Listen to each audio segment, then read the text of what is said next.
오늘의 말씀의 제목은 기도하며 깨어 있으라입니다. 다시 한번 기도하며 깨어 있으라입니다. 제가 어릴 적에 좋아했던 만화 중에 여러분들 다 아실 테지만 알라딘의 요술램프가 있습니다. 정말 그 만화를 좋아했어요. 왜냐하면 그 요술램프에서 지니가 나와서 원하는 거 다 들어주잖아요. 그게 우리의 사실 로망 아니겠습니까? 이 알라딘의 요술램프는 아랍 지역에 있는 소라집인 아라비안 나이트에 속해서 그 이야기들 속의 한 부분으로 들어져 있습니다. 배경은 아라비아 왕국인데요. 이 아라비아 왕국은 현재의 우즈베키스탄이고 주인공인 알라딘은 사실은 중국인 소년이죠. 그만큼 무역 상거래가 많았던 시대에 중국 소년이 그 아라비아 지역으로 가서 있었던 경험했던 일들을 적용해서 이야기를 써내려 갔습니다. 알라딘이 가진 이 요술 램프가 가장 우리의 관심사였고 이 요술 램프를 알라딘이 문지르기만 하면 진이라는 요정이 나와서 원하는 것들을 들어줍니다. 그런 신적인 존재로 이 진이가 등장을 하죠. 중요한 거는 제 이 어린 눈에는 알라딘의 명령에 진이가 순종하는 모습이 되게 강하게 비추어지는 거예요. 나도 저런 진이가 좀 있었으면 좋겠다. 우리 집에서 키우는 강아지는 내 말도 안 듣는데 저런 강아지 말고 저런 신적 존재가 내 옆에서 그렇게 명령에 따르고 그렇게 모든 것들을 들어주는 그런 일들이 있었으면 좋겠다, 이런 소망을 가지기도 했습니다. 그래서 알라딘의 능력도 갖고 싶었고 또 요술램프의 진이도 갖고 싶었습니다. 그러면서 제가 초등학교 때도 교회 주일학교를 다니고 있었기 때문에 이런 생각을 했어요. 나도 기도할 때 하나님이 저런 진이처럼 내 기도를 들어주셨으면 좋겠다.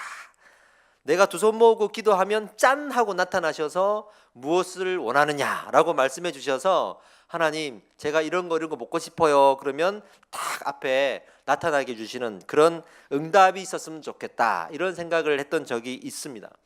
그리고 질문이 나오는 거죠. 왜 나는 기도하는데 응답을 받지 못할까? 저 알라딘의 램프는 문지르기만 해도 뿅 하고 나타나서 소원을 들어주는데 우리 하나님은 살아계신다고 믿는데 아무리 손을 비벼가면서 기도해도 나타나지도 않고 내 기도는 응답되지도 않더라는 얘기죠. 그 질문에 대해서 저는 어떤 답변을 신앙생활 안에서 얻었냐 그러면 기도의 능력이 부족하다라고 얻었습니다. 그렇게 배웠기 때문에 우리가 기도에 응답이 없는 것은 기도의 능력이 없어서다, 이렇게 저는 많이 배웠습니다. 응답을 많이 받으면 능력이 많은 거고 응답을 많이 못 받으면 기도 능력이 없는 거다, 이렇게 저는 배우면서 자라왔단 말이죠. 근데 제 인생에는 기도할 때마다 응답이 이루어지지 않더라고요. 모르겠어요. 한 10가지 기도하면 한 가지 이루어지나요? 그러니까 그 청소년 시절만 해도 나는 기도 응답을 못 받는 사람, 기도의 능력이 없는 사람이라고 생각하면서 청년이 되어서도 그렇게 살았던 기억이 있습니다. 그렇다면 이 하나님과 이 진이가 어떤 유사성을 가지고 있을까? 하나님은 진이보다 못한 존재일까? 이런 생각도 하게 되는 거죠. 그런데 오늘 이 본문의 말씀을 통해서 우리는 진정한 기도의 능력이 무엇인지를 알게 됩니다. 할렐루야입니다. 진정한 기도의 능력을 알아보는 시간입니다. 본문으로 한번 가봅시다. 예루살렘에 예수님이 입성하셨습니다. 그리고 그 다음 날이 되었을 때 예수님이 예루살렘을 나와서 일정을 보내시는데 그 일정은 예루살렘에 나와서 베다니를 들리시고 또 베다니에서 나와서 벳바게를 들리시고 벳바게를 나와서 다시 예루살렘으로 들어가는 이런 이동의 경로였습니다. 베다니는 우리가 아는 대로 죽었다가 살아난 나사로의 고향이죠. 그리고 마리아와 마르다 그 자매들이 살았던 지역입니다. 벳바게는 예수님이 예루살렘 입성하실 때 나귀를 내어오라, 주가 쓰시겠다 하라 그러면서 나귀를 가지고 오라고 해서 나귀를 타고 출발하신 지역이 바로 벳바게입니다. 이 두 지역을 돌아다니시면서 있었던 일들이 성경에 많이 기록되어 있는데 오늘 이 본문의 말씀은 그 지역들 중에 벳바게라는 지역을 지나가면서 경험했던 일인 거예요. 괜찮아요, 괜찮아요. 우리는 아이들이 행복해야 될 줄 믿습니다. 벳바게를 지나갈 때 있었던 일이라는 걸 기억하셔야 됩니다. 그게 아주 중요한 팩트예요. 벳바게는 아랍어로 베이트 파게라고 하는데 설익은 무화과의 마을이라는 뜻입니다. 그러니까 무화과가 엄청 많은 마을이에요. 그러니 그 마을에서 오늘 무화과 나무를 놓고 어떤 일이 벌어지는 거예요. 이게 아주 중요한 팩트라는 거예요. 예수님이 이 벳바게를 지나가는데 시장하신지라 그랬잖아요. 배가 고프신 거예요. 그러면 먹을 것을 먹어야 되는데 이 벳바게를 지나가는 많은 사람들이 무화과가 많으니까 이 무화과 나무에서 무화과를 따서 먹는 그런 일들이 많았죠. 나그네에게는 이 무화과가 너무 큰 양식이었단 말이죠. 그래서 예수님이 먹을 것을 구하려고 무화과 나무를 찾아서 특별한 무화과 나무를 향해 걸어가서 열매를 보려고 했는데 잎은 무성하게 다 자랐는데 열매가 없는 거예요. 그래서 예수님이 이것을 영적으로 해석하시고 이를 저주하셨습니다. 그래서 19절 말씀에 이제부터 영원토록 네가 열매를 맺지 못하리라 하시니 그리고 무화과 나무가 곧 마른지라. 그러니까 뿌리가 다 마르고 그 가지와 그 나무의 껍질들이 다 말라버려 가지고 영원히 열매를 맺지 못하는 그런 저주를 내리신 거예요. 예수님의 이 저주에 대해서 제자들과 주변에 있는 사람들은 그 무화과 나무의 억울함을 좀 이야기합니다. 마태복음 이외에도 마가복음, 누가복음에 이 예화가 동일하게 나오는데 다른 성경에 보면 그 무화과 나무가 아직 열매를 맺을 시기가 아니라고 이야기를 하는 장면이 나와요. 그러니까 예수님은 지금 이 나무에 왜 열매가 없냐, 영원토록 열매를 맺지 못하리라 저주하셨는데 주변에 있는 사람들은 아직 열매를 맺을 때가 아닌데 왜 열매를 맺지 않았다고 저렇게 저주를 하시느냐라고 생각을 했다는 겁니다. 물론 그 주변에 있는 사람들은 제자들을 말하는 거겠죠. 일반적으로 무화과 나무는 1년 중에 6월 정도가 되었을 때 열매가 맺어집니다. 그런데 당시에는 6월이 되기 전보다는 좀 전후 문맥을 나중에 살펴보면 4월 정도라는 게 밝혀지는데 한 4월 정도 된 것 같아요. 그러니 아직은 무화과가 열매를 맺기 전이라고 제자들은 생각하는 거죠. 그러나 세 가지 팩트를 제가 제시할 텐데 이 세 가지 팩트 때문에 그 제자들의 항변, 이 무화과 나무가 억울합니다라고 하는 그 항변이 현실적으로도 틀렸다는 것이 증명됩니다. 자, 보세요. 벳바게 지역은요 다른 지역과 좀 다릅니다. 다른 지역은 다 6월이 되어야 열매를 맺는데 이 벳바게는 날씨와 기후, 토양의 특성에 따라서 4월 정도 되면 이미 열매를 맺는, 그러니까 다른 곳보다도 이곳이 빨리 열매를 맺는 지역이었던 거예요. 그런데 두 번째 팩트는 제자들, 이것을 억울하다라고 말했던 제자들은 갈릴리에서 온 사람들이기 때문에 이 갈릴리 사람들은 이 벳바게를 모르는 거예요. 그래서 이 특성을 모르니까 아직은 때가 아니었다라고 말할 수가 있었던 거죠. 그런데 이미 무화과 나무의 잎이 무성했다 그랬습니다. 무화과 나무는 잎이 무성했을 때 열매가 맺어집니다. 그러니까 4월이라는 것이 중요한 게 아니라 지금 잎이 무성하다는 게 더 중요한 거예요. 그래서 현실적으로도 이 나무는 열매를 맺었어야 된다라고 하는 팩트가 우리에게는 전제되어야 합니다. 근데 예수님은 이것을 아셨어요. 모든 것을 아셨어요. 그리고 열매 없음을 물으신 거예요. 그러니까 이 무화과 나무는 제자들은 속일 수 있었어도 예수님은 속이지 못하는 거예요. 다른 지역에서 온 제자들은 그냥 모르고 당연하게 생각했지만 예수님은 이것을 알고 계셨던 겁니다. 겉보기엔 잎은 무성했는데 알고 보니 열매가 없는 그 상태를 예수님은 간파를 하신 거죠. 이것을 우리의 신앙의 비유를 하신 겁니다. 신앙의 비유를 해서 겉은 화려한데 그 속에 무언가 신앙의 본질을 잃어버린 우리들의 모습을 비유적으로 교훈으로 남기신 겁니다. 오늘 이 본문 말씀에 그래서 저주를 받아서 어떻게 됐다 그랬죠? 곧 마른지라 라고 했는데 말씀하시는 순간 말라버린 건 아니고요. 마가복음에 보면 이렇게 나와 있습니다. 예수님이 저주하시고 다시 예루살렘에 들어가셨어요. 들어가셔서 성전에 들어가셨더니 성전에서 예배하기 위해서 물건을 바꿔주고 매매하는 사람들을 보고 화가 나셔서 그 상을 다 뒤집어 엎으시고 화를 내셨던 장면이 있죠. 그리고 나서 그 장면을 본 사람들이 예수님을 죽이려고 합니다. 마음에. 그 사람들이 어디에서 따라왔냐면 벳바게에서부터 따라온 사람들이에요. 벳바게에서 예수님의 말씀을 듣고 한번 우리도 따라가 보자 해가지고 예루살렘에 갔던 사람들이거든요. 이 사람들이 예수님이 성전을 뒤집어 엎는 것을 보고 역시 저 사람은 죽여야 돼라고 생각을 하고 다시 어디로 돌아왔겠습니까? 벳바게로 돌아왔겠죠. 돌아와가지고 그 다음날 아침이 되어 보니까 예수님이 저주하셨던 그 나무가 다 말라 있는 거예요.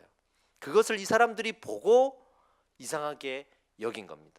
그리고 그 소식을 제자들이 나중에 또 듣고 예수님께 물으신 겁니다. 예수님, 그 무화과 나무가 말라버렸는데 이거 어떻게 된 겁니까? 라고 질문을 하게 된 경위가 된 것이죠. 예수님은요, 기도 없는 화려함을 말하는 거예요. 기도 없는 화려함은 곧 바닥이 드러난다라고 말씀하시고, 우리 신앙의 본질을 기도와 말씀이라는 이 두 가지 요소로 권면하고 계신 겁니다. 하나님은 이미 다 아십니다. 그래서 그 기도 안 하고 화려한 것들이 있을 때, 본질을 놓쳐버린 화려함이 있을 때 반드시 드러내십니다. 저도 이렇게 많은 청년들을 만나보고 상담들을 하다 보면 하나님에 대해서 안다고 생각하시는 분들이 참 많은 것 같아요. 근데 알고 보면 그냥 책 한 권 읽고 그거를 기준으로 해서 판단하고 정죄하는 분들이 참 많습니다. 우리가 신앙서적 읽을 때 조심해야 됩니다. 그냥 책 한 권 읽고 판단하면 안 됩니다.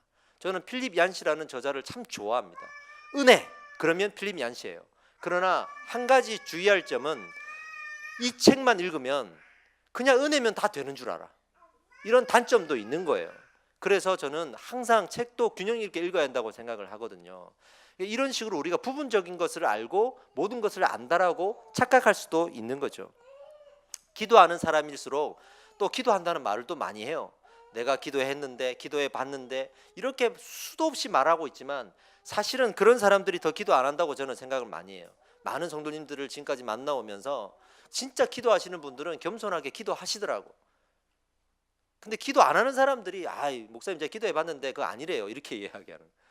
기도한다는 말을 우리가 고백할 때는 정말 그 마음에 겸손함이 있어야 됩니다. 마치 기도를 자랑하고 내가 기도 안 한다는 것을 공로로 세우는 사람들은 오히려 기도를 안 하는 사람들이에요. 근데 기도를 많이 하고 기도가 생활이 되어 있는 사람들은 굳이 기도한다는 말을 그렇게 많이 안 합니다. 왜냐하면 생활이기 때문에. 우리가 겸손하게 이 기도의 본질을 찾아야 될 줄 믿습니다. 저는 보니까 목사나 성도나 교회나 참 요즘에 가짜가 많아요. 정말 가짜가 많아요. 기도 안 하면서 기도하는 사람이 되고 싶은 거고, 말씀도 모르는데 말씀을 잘 아는 사람이 되고 싶은 거죠. 그런 우리의 욕심들이 어떤 과정을 다 뛰어넘어가서 그냥 기도하는 사람이고 싶고 말씀을 많이 아는 사람이고 싶은 그런 욕망으로 우리가 살아가고 있지 않나. 그런 가짜들이 참 너무 많다라는 생각을 할 때가 많습니다. 제가 요즘 읽고 있는 책이 있는데요, 백세희라는 저자인데 아주 젊은 여성이에요. 책의 제목이 죽고 싶지만 떡볶이는 먹고 싶어입니다. 제목이 아주 재밌죠.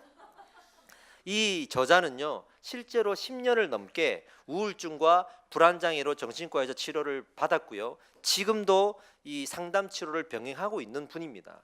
본인이 겪었던 우울증과 그리고 불안장애에 대해서 의사 선생님과 대화를 많이 나누었거든요. 이 대화를 나누는 걸 그대로 책으로 쓴 거예요. 그래서 이 책을 읽다 보면 그 의사 선생님과 어떤 대화를 나누고 있는지를 그대로 그냥 다 거기다가 담았어요. 그러면서 어찌 보면 이 땅에 사는 우리 현대인들이 사실은 다 힘들거든요.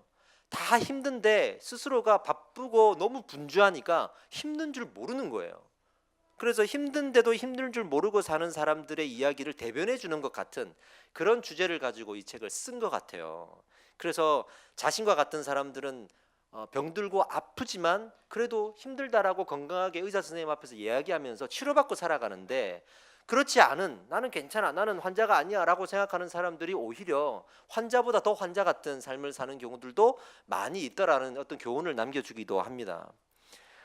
그러니까 알고 보면 힘든데도 안 힘든 사람이고 싶은 거죠. 그런 사람들이 참 많다는 거죠. 저는 두 가지의 부류의 사람들을 보게 돼요. 사회생활을 좀 안 하는 사람들이면서도 교회 열심히 하는 사람들을 보면 힘들다는 이야기 자주 해요. 교회는 힘들다고 말을 해도 되고 또 말을 해야 되는 곳이잖아요. 그러니까 사회생활을 좀 안 하고 교회에서만 열심히 사는 사람들은 자주 힘들다 그래요. 힘들어요, 저 힘들어요 그래요. 근데 사회생활을 막 열심히 하고 바쁘게 직장생활도 하고 또 가게에서 가게를 운영하고 사업장을 운영하고 이런 분들은 힘들다는 말 잘 안 해요. 오히려 뭐라 그러냐면 저 잘할 수 있어요. 그냥 하면 되죠, 이렇게 얘기합니다. 그러니까 이게 왜 그러냐 그러면 교회는 힘들다고 하는 말들에 대해서 허용해 주는 곳이고, 일반적인 사회는 직장 생활하는데 맨날 신입사원이고 뭐 대리고 과장이고 회사 와가지고 힘들다 힘들다 그렇게 말만 하는 사람들이 좋아하겠습니까? 어느 오너가 그런 직원을 좋아하겠습니까? 할 수 있습니다 이렇게 하는 사람을 좋아하겠죠. 그러니까 직장 생활도 힘들지만 힘들다고 말하면 뒤처지는 것 같고 그게 능력이 없다는 것이 드러나는 것 같거든요. 그러니까 열심히 사회생활하고 직장생활하는 사람들 보면 날이 딱 서 있어요. 교회 와도 오히려 인정받으려고 그럽니다. 교회에서도 인정받으려고 그럽니다. 인정받는 게 이게 도가 튀어 있고 잔뼈가 굵은 사람들이기 때문에 나를 인정해 주는가 인정해 주지 않는가에 관심이 많아요. 근데 사회생활을 안 한 사람들은 내가 힘들다라는 걸 받아주는 교회를 또 찾는 거죠. 이 양분화된 성향들을 제가 많이 발견하게 됩니다. 이 책에서도 이 저자가 허언증에 대해서 이야기하는데, 이 저자가 어떤 사람과 대화를 하는데 그 사람이 좀 힘들다라고 말을 하면서 자기가 해외여행에 대해서 갔다 왔는데 이런 게 힘들었다 저렇다라고 얘기를 한 거예요. 그러면 자기는 해외여행을 안 갔으면 나는 안 가봤는데 얘기해야 되고, 갔다 왔으면 나도 갔다 왔는데 하면 되는데, 이 저자가 자기도 자존심이 상하는 거예요. 자기도 좀 있는 사람, 경험해본 사람, 또 이 사람을 위로해주는 사람이 되고 싶은 거예요. 그러니까 나 해외여행 나도 갔다 왔는데 이러면서 거짓말을 한 거예요. 그러니 지나고 보니 너무 부끄러운 거죠. 그래서 의사 선생님한테 가서 그런 이야기를 쭉 나누다가 이런 대화를 합니다. 제가 정의로워 싶어 하는 이유는 제가 착해서라고 의사 선생님이 얘기하셨잖아요. 그게 아니고요, 제가 정의롭지 않는 사람이라서 정의로운 사람이 되고 싶어 하는 것 같아요. 그래서 정의로운 사람인 척하는 것 같아요 라고 말하는 내용이 나옵니다. 신앙생활을 좀 오래 한 사람들이라면 누구나 신앙이 좋은 사람이고 싶어요. 교회를 오래 다니면 다닐수록 나는 좋은 신앙의 사람, 믿음이 좋은 사람, 기도의 능력도 있는 그런 사람이고 싶지, 그렇게 신앙생활 해왔는데도 기도도 못하고 신앙도 별로고 이런 소리 들으면서 신앙생활 하고 싶은 사람이 어디 있겠습니까? 누가 저한테 목사님인데 뭐 말씀도 모르고 이런 얘기하는데 제가 자존심이 안 상하겠습니까? 사람인데. 다 우리는 좋은 사람이고 싶고 신앙이 깊은 사람이고 싶습니다. 그렇게 우리는 살아갑니다. 제가 만약에 말씀을 모른다고 생각해 보십시오. 그러면 어떻게 하겠습니까? 말씀을 잘 아는 사람이고 싶은데 실제로는 말씀을 모르는 사람이다. 그럼 끊임없이 외부의 세미나를 다니면서 여러분들을 힘들게 할 거예요. 이것도 해야 된다, 저것도 해야 된다 이러면서 여러분들은 아마 닥달을 할 겁니다. 정말로 우리 안에 기도의 본질과 말씀의 본질이 살아있느냐는 시간이 지나가면서 반드시 드러납니다. 여러분. 하나님 앞에 드러나고 사람 앞에 드러납니다. 드러날 수밖에 없습니다. 그리고 하나님이 그렇게 하신다라는 것이 오늘 여기에 나오는 아주 중요한 교훈입니다. 우리는 하나님 앞에서 내 부족함을 정직하게 드러내는 것에 집중해야 됩니다, 여러분. 그래서 나의 부족함을 드러내되 그 부족함을 가지고 불평하는 게 아니라 채워달라고 간절히 구하는 거예요. 할렐루야죠. 이게 기도의 본질입니다. 그렇게 안 하면 안 돼요. 우리의 이 부족함을 그대로 내버려 둔다거나 방치하면 안 돼요. 그러면 드러납니다. 드러나 버립니다. 그럼 나는 또 상처를 받습니다. 세상이 드러냅니다. 가만 놔두지 않을 겁니다. 그런데 하나님 앞에 드러내면, 또 하나님 앞에 드러낼 때 믿음으로 드러내면 하나님이 채우시는 줄 믿습니다. 놀라운 사실은 열매를 맺지 못하면 이렇게 저주를 받는구나라는 내용이 여기 나온다는 거죠. 그러니까 열매를 맺긴 맺어야겠구나라는 아주 강한 압박을 받는 거죠. 열매를 맺어야 된다는 결론이구나. 그러니까 또 이 말씀을 보면서 자, 우리 당장 열매를 맺읍시다. 당장 우리 기도합시다. 내일부터 우리 매일매일 모입시다. 그래서 우리 또 말씀의 결과를 내야 되니까 오늘부터 말씀 통독에 들어가고 암기합시다. 이렇게 생각할 수도 있잖아요. 그죠? 이 열매를 맺어야 된다는 거는 맞아요. 맞는데 좀 더 중요한 개념이 있습니다. 열매를 맺어야 된다고만 우리가 결론을 내려버리면 그 열매가 어떤 열매인지는 끼워 맞추면 되는 거예요. 끼워 맞추면 되는 거예요. 그래서 우리 뭐 합시다. 그러면 그게 다 열매니까 우리는 뭐든지 끼워 맞출 수가 있는데, 그런데 이 비유는 놀랍게도 어떤 열매에 대한 것인지 너무 정확하게 말해주고 있는 비유예요. 그래서 그런 논란의 여지가 없는 비유인 거예요. 살펴봅시다. 쉬지 말고 기도하면서 항상 말씀 앞에 깨어 있으라라는 결론적인 교훈이 납니다. 할렐루야죠. 다시 한번, 쉬지 말고 기도하고 항상 말씀 앞에 어떻게 하라고요? 깨어 있으라라는 이 열매를 말하고 있는 겁니다. 그러니까 응답을 많이 받았느냐가 문제가 아니에요. 응답을 받을 수도 있고 안 받을 수도 있고, 응답을 안 받는 것도 응답이에요. 하나님의 때가 있고 하나님의 뜻이 있기 때문에 그렇습니다. 그러니까 응답을 많이 받느냐로 능력의 많고 적음을 말하고 있는 것은 성경적이지 않습니다.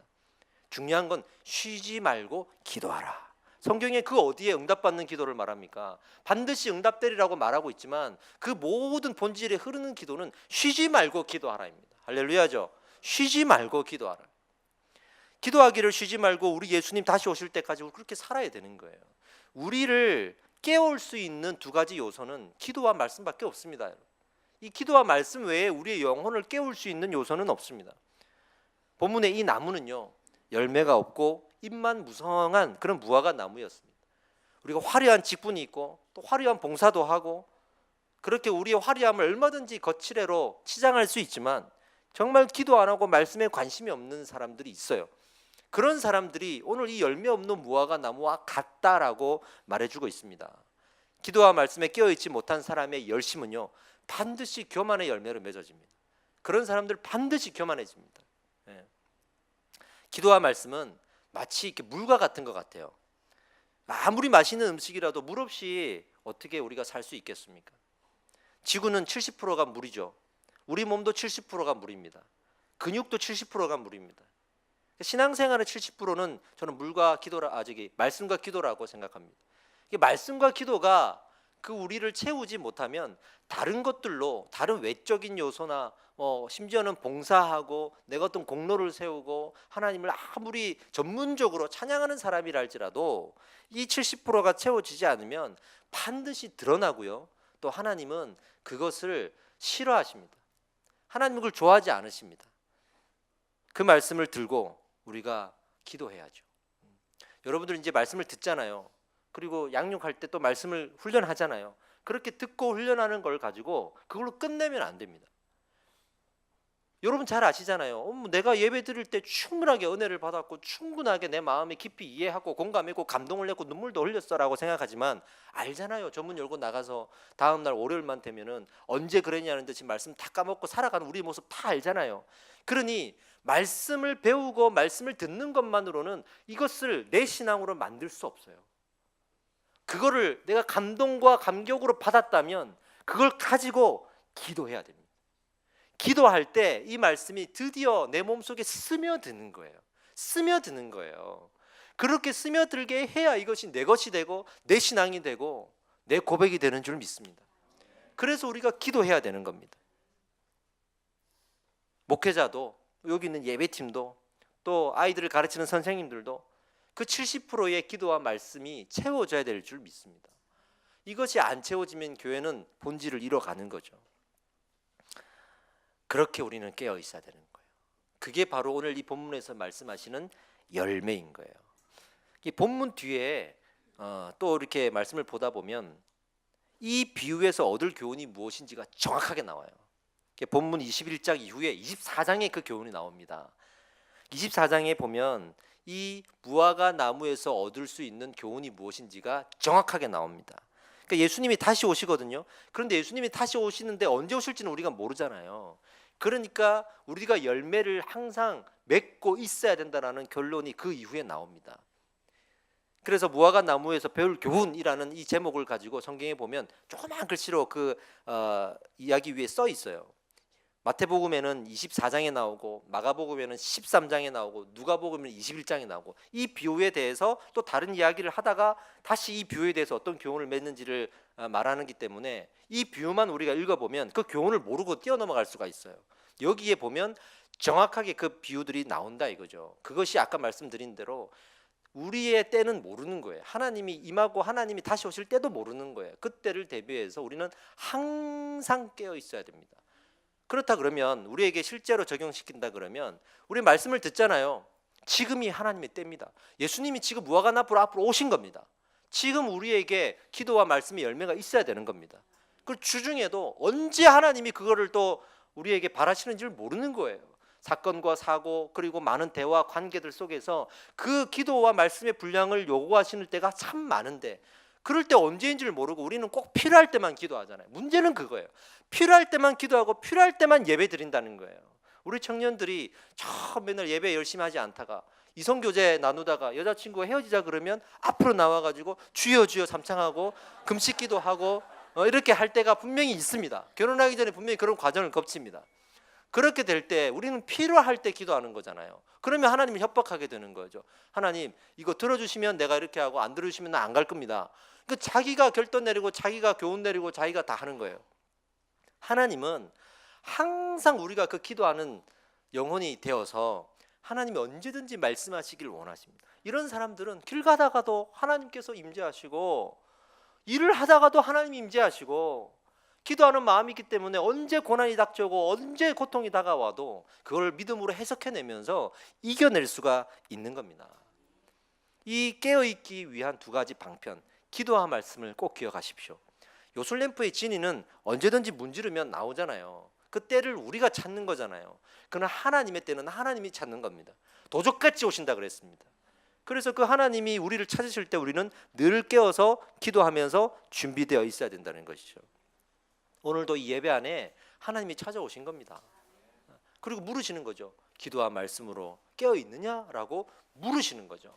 만약에 우리가 그렇지 못하다면 우리가 무릎 꿇고 하나님 앞에 회개하고 지금부터라도 그 70%의 기도의 말씀을 채우겠습니다 하면서 하나님 앞에 결단해야 되는 것이 이 예배지. 다음 주에 또 예배가 있는데 그러면서 아무런 결단 없이 내 뉘우침과 깨우침 없이 이 예배를 흘려보낸다 그러면 그야말로 세월을 아끼라고 말한 솔로몬의 교훈이 생각나는 그런 상황이 아니겠습니까? 기도의 응답을 받지 못하는 이유는 깨어있지 않아서입니다. 깨어있는 사람이 그렇게 기도하다가 응답을 받는 거죠. 우리는 참 뭔가를 잘못 배운 게 많아요.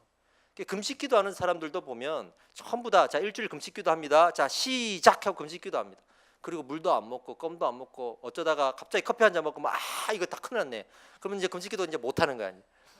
이게 무슨 금식 기도입니까? 성경에 나오는 금식 기도는 자기가 죽을 만큼 목숨을 내어 놓을 만큼의 기도 제목인 경우에, 또 하나는 기도하다 보니 아침이고 기도하다 보니 새벽이고 기도하다 보니 금식한 거지.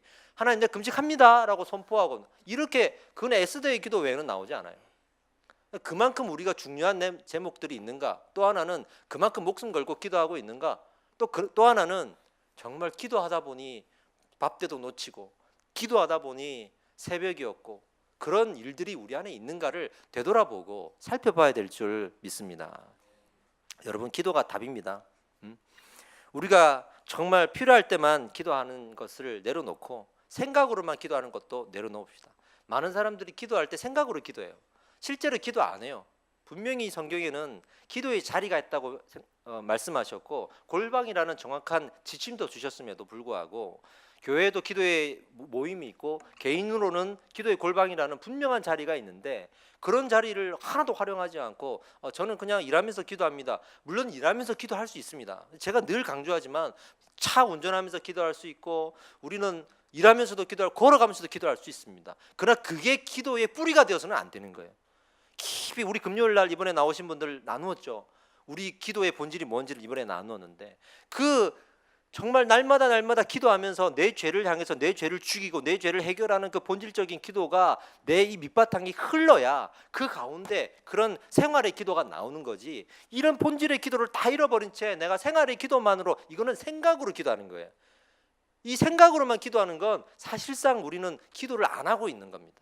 아까 말씀드린 대로 기도 안 하는데 기도하고 있는 것 같이 느껴지고 기도 안 해도 되는 것 같이 편안함을 가지는 거예요. 이런 식의 기도는 사실상 기도가 아닙니다. 그 본질의 목적에 흐르는 굵직한 내 죄를 향한 내 죄를 해결하는 이 기도가 내 삶에 흘러야 됩니다. 그 가운데 생활의 기도가 우러나오는 겁니다. 말씀에 접붙임 받았을 때 이 영향력을 가지고 기도해야 기도에 힘이 생기는 겁니다. 그리고 그 기도가 끊이지 않고 깨어질 수 있도록 우리는 항상 쉬지 말고 기도해야 되는 것입니다. 할렐루야입니다. 예. 그래서 기도가 답이라 그러는 거예요. 우리 기도할 일 많습니다. 보세요. 저는 유혹이 많아서 힘들어요. 누가복음 22장 40절에 유혹에 빠지지 않도록 기도하라. 저는 시험에 들었어요. 그래서 신앙생활하고 싶지 않아요. 교회 나가고 싶지 않아요. 마태복음 26장 41절에 시험에 들지 않도록 기도하라. 누가 저를 모욕했어요. 기분 나빠하고 자존심 상해서 좀 교회 못 가겠어요. 누가복음 6장 28절에 너희를 모욕하는 자를 위해 기도하라. 하나님, 제가 병들었어요. 어떻게 이럴 수 있습니까? 야고보서 5장 6절에 병이 낫기를 기도하라. 하나님 왜 안 보이세요? 좀 나타나 보이세요. 하나님 어디 계십니까? 마태복음 6장 6절에 은밀한 중에 계신 내 아버지께 기도하라. 그러니까 우리는 기도할 일이 너무 많아. 그러니까 쉬지 말고 기도하는 사람은 병이 안 생기기를 기도하고, 시험에 안 들기를 기도하고, 유혹을 안 당하기를 기도하고, 그렇게 살아가는 건데, 우리는 반대로 시험을 당하면 당했다고, 그때 유혹을 당하면 당했다고, 이렇게 항상 필요할 때만 기도하는 우리의 모습이지 않습니까? 그러니 이제 알 수 있는 거야. 뿌리 없는 기도를 하고 있었구나. 우리는 뿌리가 마른 채로 기도하고 있었구나. 그러니 열매를 맺을 수가 없는 거예요. 맺을 수가 없는 거예요. 말씀을 강조하고 기도 강조하니까 정신이 없잖아요, 우리가 지금. 그렇게 되면 주일 예배도 드려야 되고, 수요일 날도 와야 되고, 금요기도에도 와야 되고, 정신 없죠 지금. 근데 저는 여러분들에게 집중하라고 말씀드리고 싶습니다. 말씀의 양육을 또 받으셔야 되지 않습니까? 정말 말씀과 기도 하나 내 마음에 채우는 것도 쉽지 않습니다. 할 게 너무 많습니다. 그리고 봉사까지 하려 그러면 진짜 교회 다니는 거 만만하지가 않습니다. 막상 해보면요, 정말 기도와 말씀만으로 우리를 채우는 것도 힘들어요. 거기에 집중하는 것도 힘들고, 많은 에너지가 들어가고, 시간을 투자해야 되고, 헌신해야 되고, 얼마나 많은 것들을 쏟아부어야 되는지 모릅니다. 근데 그거 다 뛰어넘어가고 우리는 어디에 집중하고 있냐 이 말이죠. 어디에 집중하고 살아왔냐 말이죠. 대부분 열심히 봉사하고, 열심히 하고 싶은 봉사를 찾아서 그거를 또 하려고 그러고, 그러면 살아왔을 거예요. 근데 정말 제일 중요한 것은 이 기도와 말씀에 집중하는 내 인생입니다. 그게 가장 중요합니다. 여러분, 저는 벌써부터 2월에 있을 말씀 사경회를 준비하고 있습니다. 2월 날짜가 지금 저기에 게시판에 보면 잡혀 있는데 참고하시고요. 이 말씀 사경회를 준비하면서 이렇게 권면 드리고 싶습니다. 여러분, 은혜 받는 방법이 있습니다. 말씀 사경회에 아무 준비 없이 오시면 은혜가 안 됩니다. 준비하고 오셔야 됩니다. 그래서 평소에 이 말씀을 계속 마음에 담아두시고, 그리고 그 말씀으로 채우십시오. 그래야 이것이 기름이 됩니다. 내 마음에 어떤 기름을 다 쏟아놓는 격이 됩니다. 그리고 거기에 기도의 단을 쌓으십시오. 그러면 큰 그릇이 준비가 됩니다. 큰 그릇에 기름이 준비가 되어 있어야 말씀 사경회 때 말씀으로 탁 하나님께서 불을 내려주실 때 거기에 활활 타오르는 불이 되고, 그게 내 인생의 말씀이 됩니다. 여러분, 1년을 살아가면서 1년 동안 내 인생의 변화를 일으키고 내 인생에 기억날 만한 그런 말씀의 시간들이 언제 있으셨습니까? 만약에 그런 기억이 2018년 한 해 없었다 그러면 얼마나 이건 안타까운 일입니까? 그러게 특별한 말씀의 시간을 준비하고 특별한 기회가 있을 때만큼은 더 우리가 준비하고 집중해야 될 줄 믿습니다.